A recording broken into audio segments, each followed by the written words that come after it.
Halo teman-teman, apa kabar? Semoga dalam kondisi sehat-sehat saja ya. Belakangan ini kan kita lihat kondisi di Indonesia ya gimana.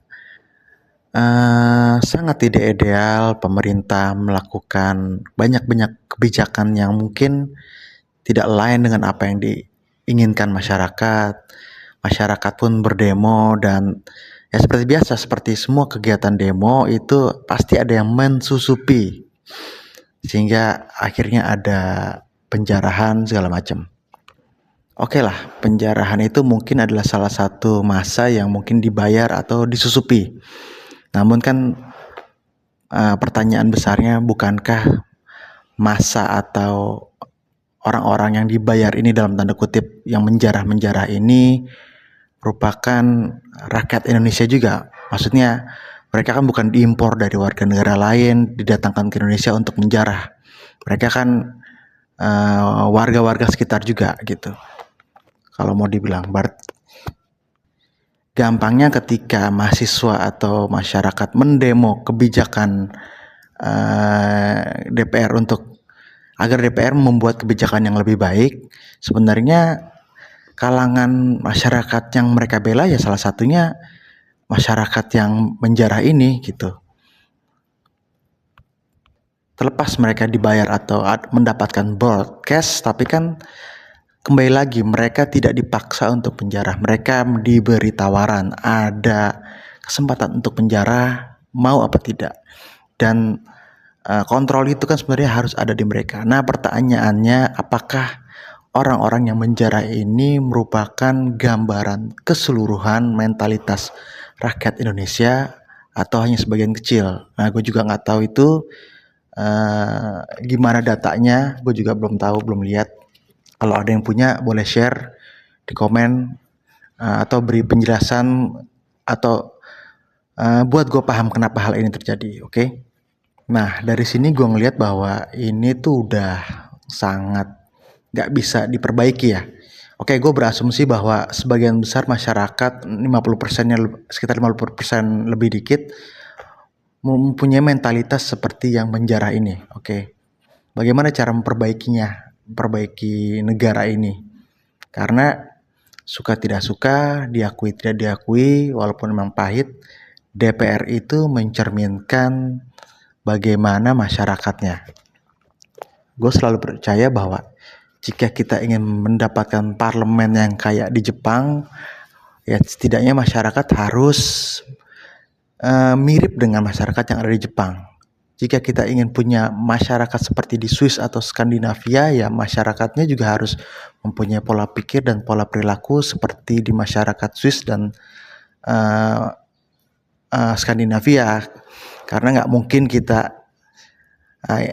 gimana ya? Ini kan konsekuensi ya. Jika kita berjalan terus ke arah barat, tidak mungkin kita mencapai arah utara. Jadi nggak bisa tuh kita berjalan ke arah barat sambil berharap kita sampai di utara. Itu namanya delusional. Karena kita hidupnya berdasarkan konsekuensi ya, apa yang telah kita perbuat. Jadi kalau emang kita secara sadar memilih jalan ke barat, ya sudah, kita akan sampai di daerah barat, bukan di utara. Gitu. Lalu gimana bang solusinya?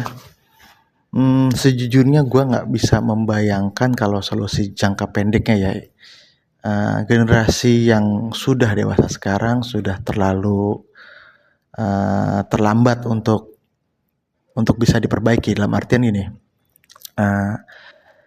dalam keseharian kita ternyata kan otak emosional kita lebih berperan dibanding otak rasionalitas. Otak emosional itu apa sih? Apakah otak marah-marah? Enggak salah juga, tapi otak emosional itu adalah bagaimana otak kita mengenali pola dan memberikan respon terhadapnya. Contohnya apa? Ya contohnya seperti kita naik sepeda. Saat kita ingin naik sepeda ya itu keputusan rasional, tapi saat kita mengendarai sepeda ya itu udah otomatis, itu udah keputusan emosional. Otak emosional kita yang bekerja. Gak mungkin kan kamu secara sadar mencoba membelokkan setengah kiri ke kanan secara kaku atau digenjotnya secara ayo kanan kiri secara rasional nggak mungkin. Itu semua berjalan secara otomatis. Lalu bisa juga seperti atlet. Itulah mengapa atlet itu harus berlatih setiap hari agar apa? Agar pola-pola yang mereka kenali saat bertanding bisa mereka respon. Contohnya sepak bola kan biasa menerima operan dalam situasi apapun. Dilatih mereka tiap hari, tiap jam, tiap menit, sehingga saat di pertandingan ya secara otomatis badannya merespon. Nggak dengan otak rasionalnya, itu kan akan sangat terlambat dan mungkin responnya akan tidak sebagus otak emosional. Oke. Nah, intinya dari semua pernyataan ini adalah otak emosional itu bisa dilatih. Oke. Bagaimana kita membuktikan bahwa itu dilatih? Gini contohnya. Kita tahu di Indonesia tentang lampu merah. Kita semua orang Indonesia tahu bahwa hampir semua lah ya, 90% lebih tahu bahwa yang namanya lampu merah, lampu lalu lintas jika berwarna hijau artinya jalan, kuning hati-hati, dan merah berhenti. Itu nggak ada lagi tuh debat-debat di situ, kita udah fix, udah pasti. Tapi kenapa kita masih banyak yang melanggar? Bukankah semua orang tahu? Otak rasionalitasnya pasti pada tahu tuh. Tapi saat ditanya jawabannya, otak emosionalnya akan mencari-cari alasan, entah ya macet lah segala macem, mungkin juga nggak nyambung gitu. Lalu bagaimana caranya biar kita bisa tidak melanggar? Ya dilatih. Jika kita tiap hari berlatih bahwa kalau merah berhenti dan kita taat, hijau jalan, nah itu akan secara otomatis badan kita juga akan mengikuti. Jadi saat kita merah mungkin ada keinginan untuk menerabas, tapi karena kita sudah terlatih, nah kita akan berhenti gitu, nggak mencoba menerobos. Lalu hubungannya apa bang dengan memperbaiki negara ini? Oke, jadi gue punya hipotesa bahwa maaf kalau ini menyinggung kalian, tapi masyarakat kita sebagian besar terlalu egois, mungkin lebih ke arah psikopat, dalam artian gini, kita tidak bisa merasakan empati terhadap orang lain. Contohnya, jika kita menemukan dompet, mungkin sebagian dari kita akan mencoba mengambil duitnya dan segala macam. Atau jika kita menemukan barang, ya kita biasanya banyak yang nyolong tuh, disukai atau tidak, ya kan? Jarang saat kita menemukan barang dibiarkan begitu saja atau dilaporkan ke kepolisian. Tapi oke. Kenapa kita bisa melakukan hal itu? Karena kita gagal untuk merasakan apa yang mungkin dirasakan orang lain. Saat kita melihat barang, harusnya kita berpikir, kalau saya kehilangan barang, mungkin saya juga akan bingung, saya akan sedih. Gimana caranya biar gue membantu orang yang kehilangan barang ini? Nah, biasanya kalau di Jepang itu barang itu ditinggalkan begitu saja, nggak diambil dibawa ke rumah.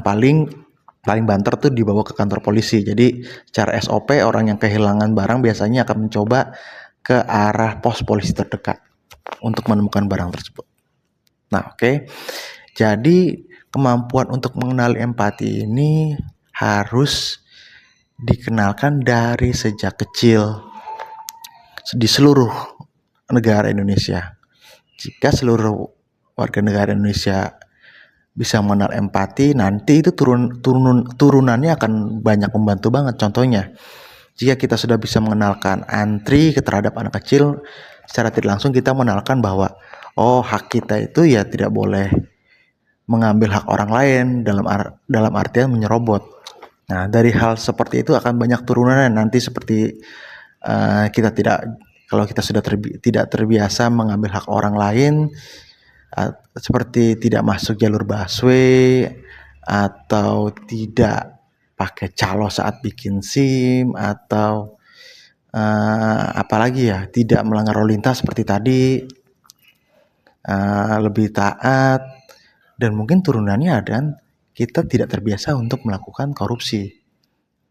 Ya karena itu sudah dilatih sejak kecil gitu. Bagaimana mungkin kita mengharapkan orang tidak melakukan korupsi ketika kita tidak dilatih untuk mengenali empati. Tidak bisa hanya dengan jargon tidak terhadap korupsi. Kan banyak juga tuh yang bikin jargon ternyata melakukan korupsi, hal-hal seperti itu. Itu membuktikan bahwa semua ini sebenarnya butuh latihan.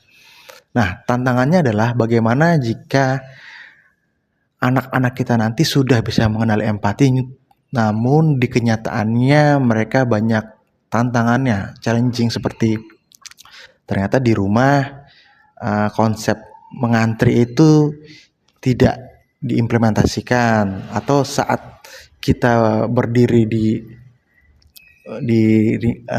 ruang publik ternyata ada orang yang tidak mengantri dan dia tidak ditegur atau hal-hal semacam itu, sehingga ketika ternyata banyak orang-orang yang dalam tanda kutip tidak mengantri, itu si anak merasakan bahwa oh ternyata kegiatan mengantri ini tidak memberikan benefit yang cukup buat gua, ini malah jadinya disadvantage, maka ujung-ujungnya mereka juga ikut-ikutan tidak mengantri. Jadinya apa ya, kemampuan mereka untuk berempati juga berkurang gitu. Jadinya apalagi ya, kemungkinan ya masyarakatnya akan sama seperti sekarang. Nanti pada ujung-ujungnya akan tunjuk-tunjukkan DPR, masyarakat menunjuk DPR, DPR juga ya biasa tidak mendengarkan segala macam, ya jadinya chaos lagi dan terus saya bergulir. Ini menurut ya hipotesa gue sih cuman bisa dipatahkan dengan memutus rantai yang kebiasaan yang jelek ini, tapi kayaknya sih hanya bisa dimulai dari masyarakat yang paling muda, anak-anak kita. Kalau yang masyarakat tua ya sorry itu saya udah nggak bisa dinasehatin, udah nggak bisa, ya kalau dari kecilnya udah nggak bisa berempati, ya semakin besar semakin tidak bisa berempati. Oke, mudah-mudahan ke depan negara ini menjadi semakin baik, masyarakat juga semakin baik, tidak mudah terprovokasi dan tidak menghalalkan penjarahan, entah itu penjarahannya mereka inisiatif warga atau memang mereka dibayar, dan tetap nggak boleh kita sebenarnya membiasakan penjarahan itu hal positif. Semenyebalkan orang itu, semenyebalkan si anggota dewan itu dua hal yang berbeda. Membuat orang yang menyebalkan tidak harus dijarah rumahnya. Oke, karena ya kalau tidak ada yang mematuhi hukum positif di negara ini yang sebenarnya ada kesepakatan bersama, ya gimana ya, negara ini mungkin umurnya nggak panjang lagi gitu. Tapi mudah-mudahan itu bisa dihindari dan tidak terjadi lagi. Oke, semoga kalian selamat di tempat kerja atau di rumah atau di tempat lainnya. Semoga kalian diberi perlindungan, dan jika ada yang ingin ditanyakan silakan bertanya, dan sampai jumpa di video berikutnya. Stay safe.